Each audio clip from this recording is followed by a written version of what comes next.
Hi everyone, welcome back to my channel.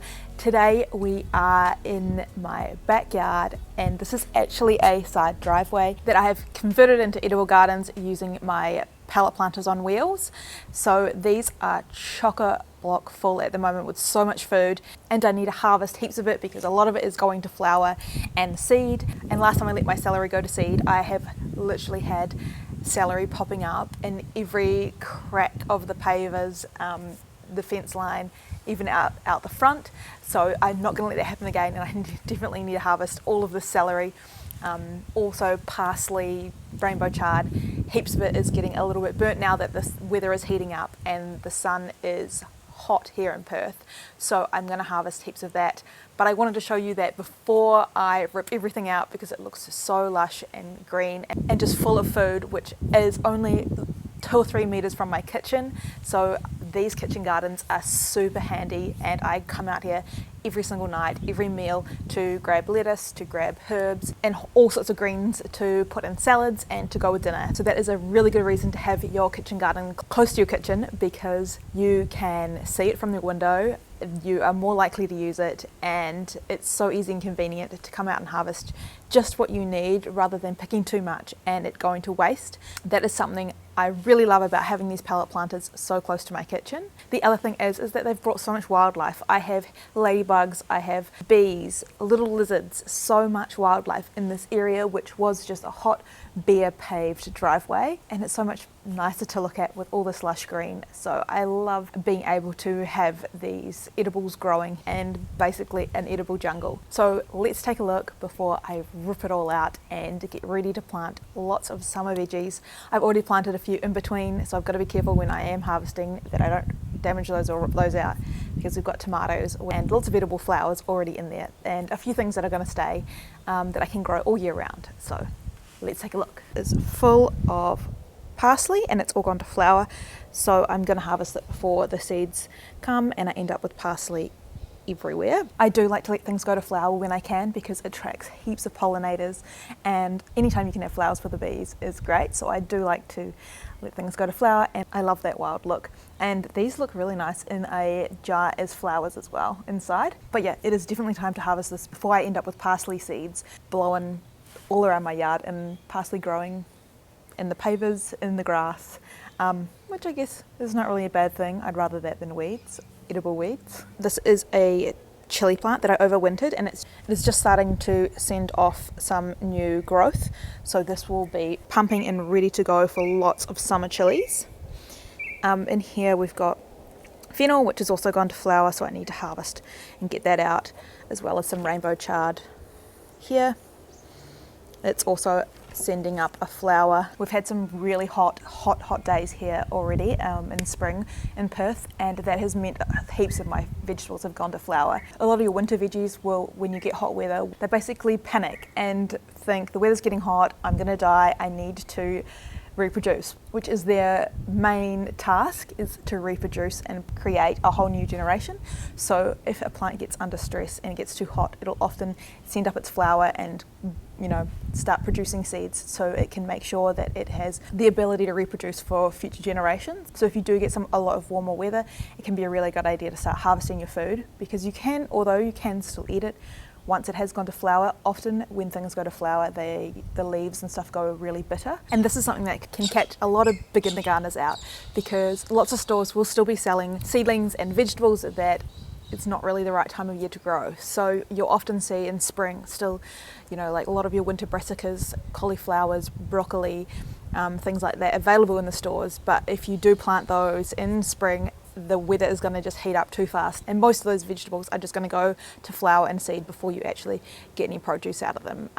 And that is obviously dependent on your location and your weather. And if you do have something that you think is going to be pushing it, it's a bit too close to the end of the season, then plant it somewhere shady and cool. So if it is a winter veggie and you are pushing the limits of it's going to start heating up, then plant it somewhere in the shade or somewhere really cool, and that can help extend the life a little bit but yeah, it's still going to be a risk, and that can be really hard and tricky to work out when you're a beginner gardener, to know what to plant when. But a lot of it is going to be trial and error, and just have a look it up if you're wanting to plant. See when it's a good time to plant that in your location, and don't just rely on it's still available at the shops, it must be good to go, because a lot of the time you can't trust the stores at all. Another tip for you, if you are shopping for seedlings at the store, don't buy root vegetables. I see this so many times, carrots being sold, radishes being sold in seedling trays, and root vegetables really don't like to be transplanted. So try and always plant anything like a root vegetable, like radishes, carrots, anything like that, direct sow seeds in the garden rather than buying those trays or punnets at the store. Just another random tip for you. I am getting very distracted, but let's get back to the pallet planters and what we've got growing in here. All right, so here we have a snapdragon, and I like to plant lots of edible flowers just to use in my everyday cooking to make everything look really nice, but also they attract lots of pollinators to the garden and lots of beneficial insects that will help reduce pests. So I've got a few different colours in here, and this beautiful orange one over here. The colour on this one is so nice, the little two-tone. And behind you can see the celery. So I've been harvesting heaps of celery, and you just break off branches off the side, but this one has gone to flower now, so I need to get this out before it turns to seed. And if you did want to let it go to seed and harvest those, you can eat the seeds and use them in cooking, or keep them to plant next year. These flowers are also quite tasty as well. They've got quite a celery flavour. And then down here we've got a lettuce that's going to flower as well. And once lettuce goes to flower, it's super bitter, so I don't tend to eat that so much. It normally ends up in the compost, or if you had chickens, that would also be great. I've already planted in some tomatoes, so they're looking really nice and healthy in there. This lettuce I've just been harvesting. I just pull off some of the edges, and I've been eating this for the last month and it's still going strong. This rainbow chard is getting a little bit burnt now that we've got hot weather, so you can see it's getting really crispy, so I'm going to probably pull that one out. Some onions, planted a little capsicum down here, got another rainbow chard there. And then this one is packed full, as you can see, so much growing in here. I've got a fennel, chocolate brown coloured one, more celery that's gone to flower, but I have harvested so much celery off this. I've just been picking it every night for salads. Some more snapdragons, which I also chuck in salads. Another lettuce gone to flower, and I've just been harvesting before it went to flower. I just pull off the outer leaves and use those so I can keep the plant growing. It's wild in here. So down here we have an eggplant, and I overwintered this, so it does look a little bit rough, but eggplants often will die off in cold weather, but I trimmed this one back and managed to keep it alive over winter. And now it's got heaps of flowers, so it's going to go straight back into producing. And that's why I love overwintering things, because they've already got the root system, they're already established. All they need to do is put off new growth, and then they're ready to go, rather than waiting for a small seedling to grow. And in the back here we have another tomato, some more rainbow chard, and again it's getting really burnt, the hot sun we've been having. Rainbow chard don't really do well in the summer. They'll normally have to come out and be harvested. Again, another one, super crispy. This is all just celery. And all the celery that I have here in these planters, I didn't actually plant. They self-seeded from a previous year, so that is why I'm trying to get these out before these ones go to flower and seed. Well, they are already flowering, because yeah, they just grow wild. And I loved that I didn't have to plant the celery, and I got heaps of celery basically for free.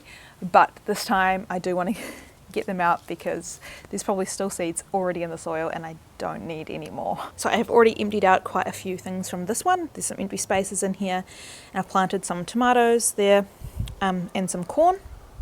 These onion flowers are really pretty. And these are edible flowers as well, so you can use these. And the onion flowers have like a really nice flavour. It's quite strong. It's a little bit sweet. Actually, it's really sweet. It's definitely got an onion kick to it, and I love putting these in salads. Down here we have some basil that actually lasted through the winter, which I'm so surprised. Most of the other basil died as soon as it gets cold. This is a Thai basil, and it's already flowering again. And I also love putting basil flowers in all my meals for like a really subtle basil flavour. They also work really nice in sweet things because of that subtle flavour. This is just turning into snacks. Okay, so over here, this tomato grew wild. I have no idea what it is. It is a volunteer from the compost. It is looking really good. It's pretty established already, and it's got lots of flowers coming through. So I'm really interested to see what it's going to be. It's got large flowers, so it's going to be a large variety tomato. Down here we've got my kumquat tree in a pot. This is a mulberry seedling that I grew from a cutting. This is a guava seedling that I found under the tree that I potted up. We've got another little mulberry seedling over there.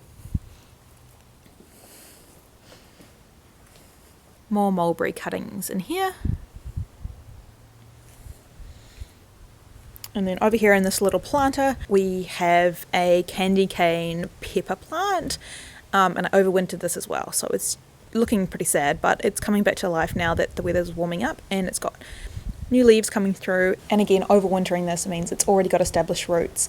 It's going to be ready to just push out new leaves and lots of flowers and be ready to go. And I'll be able to get lots of capsicums really early in the season. This is a little bit of a mess at the moment. Behind the scenes, some more fruit trees that I'm going to plant out the front. So keep an eye out for that. That's a mulberry tree that I grew from a cutting. It's huge now. And it's pretty much finished fruiting now, I think. There's not any more fruit on it.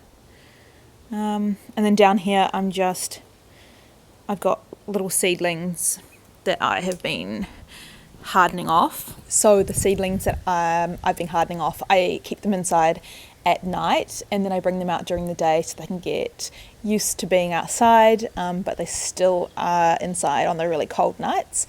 So I will start doing that more and more, and then I'll be able to plant them out in the garden, and they won't get such a shock from going from a nice warm spot inside to being outside full time. So I'll just increase the time more and more, and then I'll start leaving them out overnight on nights that I know are not going to be freezing, but it's pretty warm now, so they should be all right. And lastly, we have my finger lime, which has come back to life after the grasshopper absolutely demolished it, ate all the leaves off it, was wondering why all the leaves kept disappearing, and he was ginormous, like the size of my hand. I feel like he was huge, but it's bounced back, and I'm super happy about that, because I was really hoping to get some finger limes this season, but it looks like we'll have to wait for next season. That is my garden, my pallet planters on wheels, and they are on wheels, so in summer I can put them in under cover, under this shade area here, so they don't get super burnt, especially if I'm going away or something like that. I can put them under cover, give them a big drink of water, and they usually are fine for a weekend, even though we're getting 40-degree days. So that is really handy. It's why I love having them on wheels. And next we just got to rip out and make space, which is sad and exciting at the same time, because I'm excited to get in lots more summer plants, but also I'm sad for it to look bare because it's looking so lush and wild and green, and I love that. But it won't be long and it'll be looking lush again with lots of things which I'm going to plant, like cucumbers, what else, tomatoes, maybe even some melons, and trial growing some vertical melons, so I'm excited for that. Let me know if you have grown melons vertically, because that's something new that I'm going to try this year.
Next up we have, I'm going to do a tour out the front with the new garden beds. We've made a few new additions to that, so if you have watched that video already, there's some progress to come, and also an update on how everything's growing, because it's grown wild. Lots of growth on the plants that I planted in there. So if you haven't already, check out that video and make sure you subscribe so you get a notification when my next video comes out, because there's heaps to show you there.